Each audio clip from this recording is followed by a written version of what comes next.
நான் பேசுறது கேக்குதா உங்களுக்கு? சார், ஏதோ ஒரு வகையில் பாமகவினுடைய வாக்குகள் இப்படி இரண்டாக பிளவுபட்டிருக்கக்கூடிய நேரத்தில் இப்படி ஒரு கூட்டணியை கட்டமைத்து தேர்தலை சந்திப்பதன் மூலமாக பாமகவோட வாக்குகளை மொத்தமாக அறுவடை செய்து விடலாம் அப்படின்ட்டு ஒருவேளை இந்த கூட்டணி கருதுகிறது அப்படின்னா அது நடைமுறைக்கு சாத்தியமாகுமா? எங்களுக்கும் காலம் வரும், காலம் வந்தால் வாழ்வு வரும், வாழ்வு வந்தால் அனைவரையும் வாழ வைப்போமே அப்படின்னு தைலாபுரம் தோட்டத்துல காத்துக்கிட்டே இருக்க வேண்டியதுதான். ரிட்டையர்ட் பாமக சார்ந்தா வந்து மரியாதைக்குரிய சகோதரர் பாஸ்கரன் வந்து நான் சொல்றேன், நான் மருத்துவ ரீதியாக விமர்சனம் பண்ணல, அது முதல்ல நல்லா புரிஞ்சுக்குங்க. அவர் கூட எத்தனை பேர் இருக்கிறீங்க நீங்களே சொல்லிட்டீங்க, மொத்தமா 10 பேர். ஒரு குட்டியானை எடுத்துட்டு போனா 10 பேர் ஏத்திக்கலாம். அதுதான் அந்த 10 பேர் தான் பின்னாடி இருக்கிறீங்க அப்படிங்கறத குறிப்பிடறதுக்காக நான் அப்படி சொன்ன ஒழிய, அவர் கருணாநிதிக்கு அப்புறம் தமிழகம்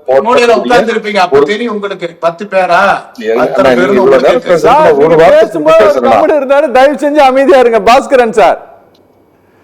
சொல்லுங்க சார். எடுத்துட்டு ஒரு குட்டியானை எடுத்துட்டு வட மாவட்டம் முழுக்க விட்டோம்னா அந்த குட்டியானே பாதி காலியா இருக்கு. நாங்க அவ்வளவு பேர் பின்னாடி இருக்கிறோம். அவரே பாருங்க மொத்த கட்சி லிஸ்டையும் படிச்சுட்டாரு. நான் ஒத்துக்கிறேங்க, பாஸ்கரன் சொன்ன விஷயத்துல சகோதரர் சொன்னதுல ஒண்ணு ஏத்துக்கிறேன்.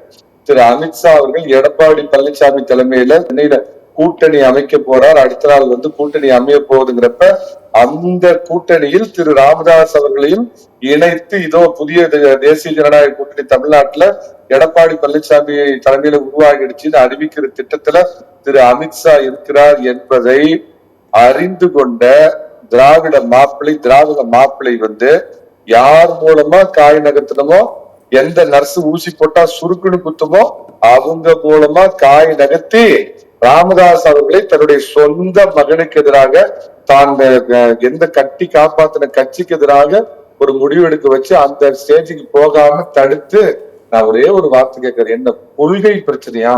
என்னுடைய மகனை பாருங்கள், ஐநாவில் பேசுகிறான், சிகரெட்டை தடுத்தான், அவனை மாதிரி ஒரு இளம் தலைவர் உண்டா, மாற்றம் முன்னேற்றம் அன்புமணி இவ்வளவும் சொல்லிட்டு 2024 தேர்தல்ல அப்புறம் நான் வந்து பழனிசாமியோட போக விரும்பினேன், ஆனா என் பையன் பாஜகவோட போயிட்டான் அப்படின்னு யாருமே நம்ப முடியாத ஒரு காரணத்தை சொல்லிட்டு 86 கிராமம் போயிருக்காரு. உண்மை.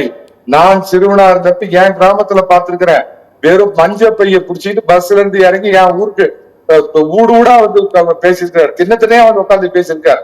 அந்த கட்சியை வளர்த்த பெருமகன் கருணாநிதி அவர்களுக்கு அப்புறம் உள்ள ஒரு மிகப்பெரிய சீனியர்.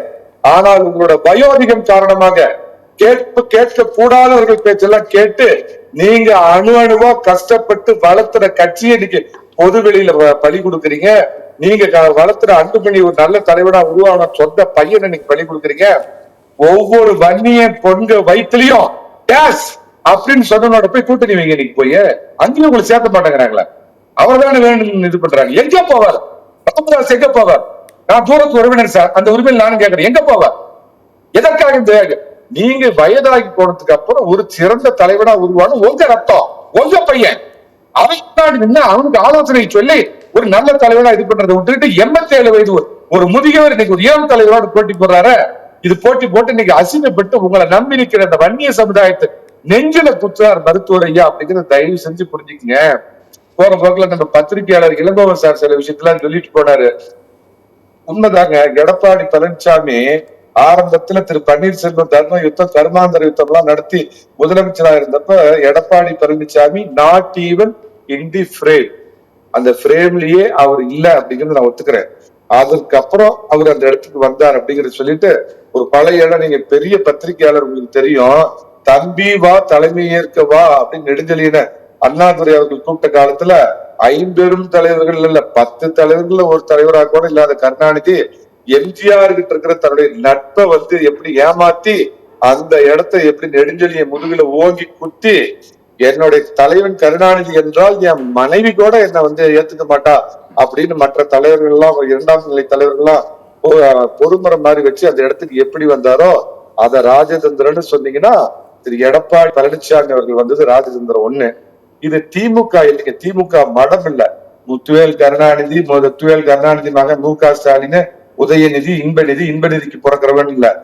புரட்சி தலைவருக்கு அப்புறம் வேணா திரைத்துறை எழுந்திருக்கலாம், போராடி அந்த இடத்துக்கு வந்தவர் மரியாதைக்குரிய ஜெயலலிதா அவர்கள். அதே மாதிரி அவங்க மறைஞ்சதுக்கு அப்புறம் அண்ணா திமுக கட்சி தனக்குள்ளே போராடி தனது தலைவனை தேர்ந்தெடுத்துக் கொள்கிறது.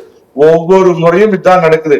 89 புரட்சி தலைவர் மறைஞ்ச பிறகும் சொந்த மனைவி, ஆனா அவங்க திமுகவோட உறவு வச்சுக்கிட்டாங்க காரணத்துக்காக ஜானகி ராமச்சந்திரனை தூக்கி எறிஞ்சு ஜெயலலிதா தான் எங்களுக்கு ஒரே தீரமான தலைவர் அவங்களை தேர்ந்தெடுத்தாங்க. பன்னீர்செல்வத்திற்கும் அந்த வாய்ப்பு கிடைத்தது. பாஜகவை நம்பி போனார், அப்படியே போற போக்குல உருட்டுறார். பாஜக முதுகுல குத்துறவங்க வந்தாங்க அதிக பேரு.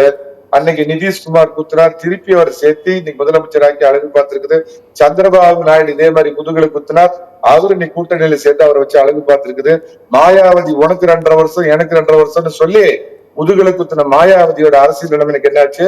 ஹெச்டி குமாரசாமி இதே மாதிரி உனக்கு 2.5 வருஷம் எனக்கு 2.5 வருஷம் சொல்லி முதுகுல குத்துன அந்த குமாரசாமி இன்னைக்கு அரசியல் வாழ் அமைச்சர் கொடுத்திருக்கிறாங்க. மெகபூபா முக்தி இதே மாதிரி பாஜக முதுகுல குத்துறாங்க. பாஜகவை நம்பி போனவர்களை பாஜக கைவிட்டதில்லை. பன்னீர்செல்வத்தோட பிரச்சனை ஆள் இல்லாத கூட்டத்தின் அசைக்க முடியாத ஒரே தலைவர், நம்பர் 1. ஒரு தலைவனுக்குள்ள எந்த பண்பும் இல்லாம கஷ்டப்பட்டு பழனிசாமி மாதிரி இருக்கிற ஒருத்தர் சைக்கிள் ஓட்டுறப்ப கேரியர்ல பின்னாடி உட்கார்ந்துட்டு மிச்சத்துக்கிறவர் 2ஆம் நிலை தலைவரை ஒழிய அவர் ஒருபோதும் முதல் நிலை தலைவர் இல்ல. அதாவது அம்மா அவர்களுக்கு சில சூழ்நிலை ஏற்பட்ட போது அந்த சீட்ல அவர் தொடர முடியாதுங்கிறப்ப அந்த காலத்துல ஐயா இளங்கோவனுக்கு கிரிக்கெட் தெரியும், டெஸ்ட் மேட்ச் நைட் வாட்ச்மேன் சொல்லுவாங்க. அந்த மாதிரி அமர்த்தப்பட்டவர் திரு பன்னீர்செல்வம். கட்சிக்கு ஒரு சோதனையான காலகட்டத்திலே அந்த இடத்துக்கு அமர்த்தப்பட்டவர் திரு பழனிசாமி அப்படின்னு சொல்லிட்டு ஒண்ணு சொல்லிடுறேங்க. நாம் இன்னமும் மதிக்கிற மரியாதைக்குரிய ராமதாஸ் அவர்கள்ட்ட சொந்த மகனிடம் அரசியலில் தோற்றுவதோ ஏதோ ஒரு விஷயம் கிடையாது. உண்மையாலுமே நீங்க நல்ல இடத்திற்கு வர வேண்டும் என்றால் இது எல்லாத்தையும் மறந்து போய் நாளைக்கே உங்க காலத்தொட்டு கும்பிட உங்க மகன் தயாரா இருப்பார். தேசிய ஜனநாயக கூட்டணியில் இணைந்து இந்த பாவப்பட்ட தமிழக மக்கள் வயிற்றில் குத்தி அணிஞ்சிடமும் கொலை பண்ணிட்டு இருக்கிற இந்த நாசமா போன தமிழ்நாட்டை மீட்க தயவு செய்து தேசிய ஜனநாயக கூட்டணிக்கு வாருங்க. இல்ல திருமாவோட போவேன்னா உங்க பாடு போய். Okay sir, okay. சொல்லுங்க மணிகண்டன் சார், சொல்லுங்க. இந்த சாட்டை நான் கேள்வி கேட்க விரும்புறேன். கொங்கு ஈஸ்வரன், தனியரசு, கருணாரசு, அதிகமான இடிக்கோ இருதயராஜெல்லாம் அப்படியே என்ன பல லட்சக்கணக்கான தொகைகளை பின்னாடி வச்சிருக்கிறவங்களா? இவங்களெல்லாம் ஸ்கூல்ல சேர்த்துட்டு ஸ்டாலின் பெரிய வானவில் கூட்டணிங்கிற மாதிரி சீன் போடுறாருல்ல. இது என்ன சார்? நீங்க ஒரு பத்திரிகையாளரா இருந்தா உங்களுடைய பகுப்பாய்வு நடுநிலையோடு இருக்கணும்.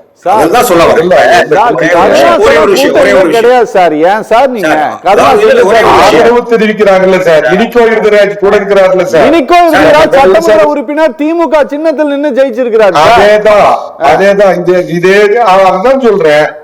கொங்கு ஈஸ்வரன் பின்னாடி கொங்கு மண்டலமே பின்னாடி நிக்குதா?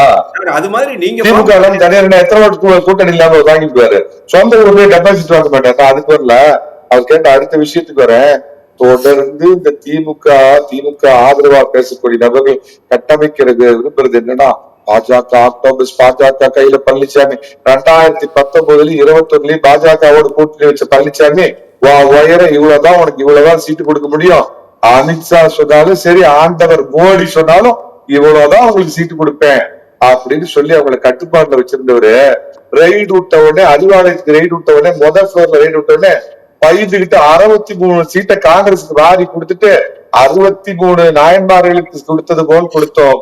பஞ்ச பாண்டவர்களாய் வந்து நீலிக்க நீர் வடிச்சுக்கிட்டு பாண்டவர் யாரு? பழனிசாமி. ஒரு விதத்திலையும் எந்த காலத்திலயும் பாஜகவுக்கு பயந்து போல பாசிச நேருவின் மகள் இந்திரா, சதிகாரி இந்திரான்னு சொல்லிட்டு மேல கேஸ் வந்தோடனே இந்திராவே வருக நல்லாட்சி தருகன்னு 117 சீட்டை விட்டு கொடுத்தவர் இல்ல அப்படிங்கறது நல்லா புரிஞ்சுக்கணும். 2024 பிரச்சனை வந்தோடனே வேண்டாம் போ அப்படின்னு உதறி தள்ளிட்டது ஒரு பழனிசாமி. ஒரு அடிமை கிடையாது, நான் யார் என்று புரிகிறதா, தீ என்று தெரிகிறதான்னு தன்னை நிரூபிச்சவரு. எழுதி வைத்துக் கொள்ளுங்கள், 2026 திமுக என்ற இந்த இந்திய தேசத்திற்கு எதிரான கட்சி, தமிழகத்துக்கு எதிரான கட்சி அரபிக்கடலில் தூக்கி எறியப்பட்டு சமாதி கட்டப்படும்.